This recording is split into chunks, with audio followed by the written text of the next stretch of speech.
التعامل مع الآخرين بوعي وكيفاش تكون حاضر معهم بلا ما تخلي الأفكار القديمة تتحكم فيك.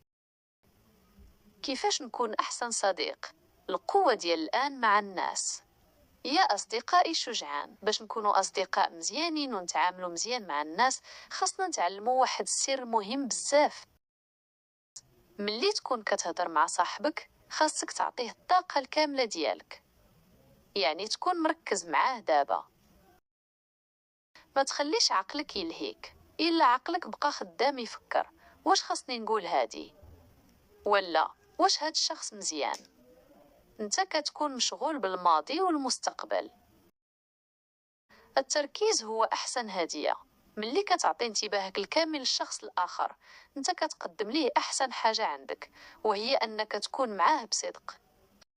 ما تحكمش على الناس، خاصك تحاول ما كتخليش الأفكار القديمة ديالك على الشخص. في حال هاد الشخص ديما كيتأخر تخلق حاجز بينك وبينه. شوف الوعي اللي فيه، حاول ديما تشوف الجوهر ديال الشخص ماشي غير الأخطاء ولا داكشي اللي كيقول. كل واحد فينا عزيز. ملي كتعامل مع الناس بوعي كتعرف أن كل واحد فينا قيمة كبيرة وكتحترمه من الداخل. الجسد الداخلي كيساعدك. الوعي بالجسد الداخلي كيخليك مرتاح وما كتحتاج تعتمد على الناس باش تكون سعيد.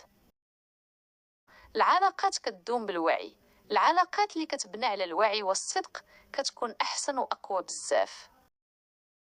حل المشاكل بذكاء. ملي كتكون حاضر كتقدر تتعامل مع المشاكل بفعالية، حيت كتركز على الحل دابا ماشي على القلق. الخلاصة، عطي انتباهك الكامل للشخص اللي معاك. هادشي كيخليك تكون صديق حقيقي وسعيد.